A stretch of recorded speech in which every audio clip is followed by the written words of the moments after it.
ക്യാരെ ഡിലിയോ railway സ്റ്റേഷനിൽ നിന്നും TGV ലേറിയ എന്ന ഹൈസ്പീഡ് ട്രെയിനിലാണ് നമ്മുടെ യാത്ര. ട്രെയിൻ യാത്ര ഏകദേശം 3 മണിക്കൂർ മുതൽ 4 മണിക്കൂർ വരെ എടുക്കും. പലപ്പോഴും പ്രസിദ്ധമായ TGV ലേറിയ ഹൈസ്പീഡ് ട്രെയിനാണ് ഈ റൂട്ടിൽ ഓടുന്നത്.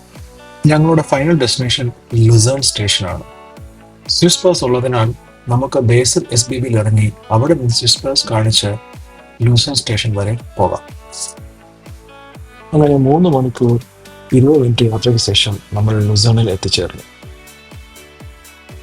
ഒട്ടും സമയം കളയാതെ തന്നെ റൂമിൽ ഞങ്ങളുടെ ലഗേജുകൾ വെച്ചതിന് ശേഷം ലുസീൻ നഗരം ചുറ്റിക്കാണുവാൻ ഇറങ്ങി.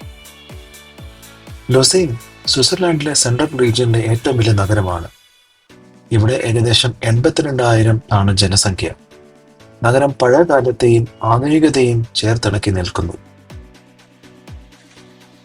ലുസനിൽ വന്നാൽ ഏറ്റവും കൂടുതൽ ജനങ്ങളെ ആകർഷിക്കുന്ന ഒരു ബ്രിഡ്ജാണ് ചാപ്പൽ ബ്രിഡ്ജ്. അതിനെ കാപ്പൽ ബ്രൂക്ക് എന്നും അറിയപ്പെടുന്നു. ഇത് സ്വിറ്റ്സർലാൻഡിലെ ഏറ്റവും പഴയതും യൂറോപ്പിലെ ഏറ്റവും നീളം കൂടിയതുമായ വുഡൻ ബ്രിഡ്ജുകളിൽ ഒന്നാണ്. ഏകദേശം ഇതിന്റെ നീളം 170 മീറ്റർ ആണ്. ബ്രിഡ്ജിന്റെ മുകളിൽ മനോഹരമായ 3 കോണിലുള്ള പെയിന്റിങ്ങുകൾ കാണാം. പ്രധാനമായും ലുസൈൻ നഗരത്തിന്റെ ആധികാരിക ചരിത്രം, വിശുദ്ധന്മാർ എന്നിവയുടെ കഥകൾ ഇതിൽ വരച്ചിരിക്കുന്നു. 1993 ഉണ്ടായ തീപിടുത്തത്തിൽ വലിയൊരു ഭാഗം നശിപ്പിക്കപ്പെട്ടെങ്കിലും പുനർനിർമ്മാണം നടത്തിയിട്ടുണ്ട്.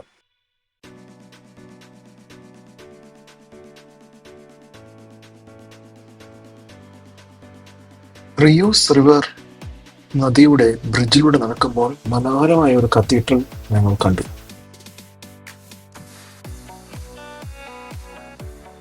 ഇതാണ് പ്രശസ്തമായ ലയൺ മോണുമെന്റ്.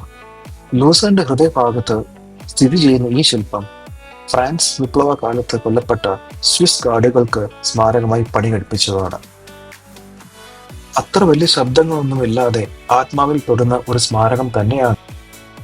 മാർക്ക് ട്വൈൻ ഈ സിംഹശില്പത്തെ the most mournful and moving piece of stone in the world എന്നാണ് വിശേഷിപ്പിച്ചത്.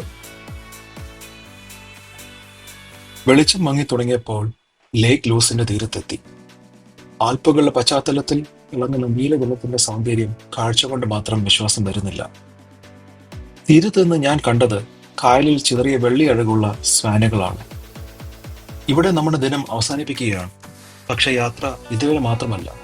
നാളെ ഞങ്ങൾ പോകുന്നത് യൂറോപ്യൻ ആൽപ്പുകളുടെ മുകളിൽ തന്നെ, യുങ്ഫ്രോ, ടോപ്പ് ഓഫ് യൂറോപ്പ്. നിങ്ങൾക്ക് ഈ വീഡിയോ ഇഷ്ടമായെങ്കിൽ ചാനൽ സബ്സ്ക്രൈബ് ചെയ്യാൻ മറക്കരുത്.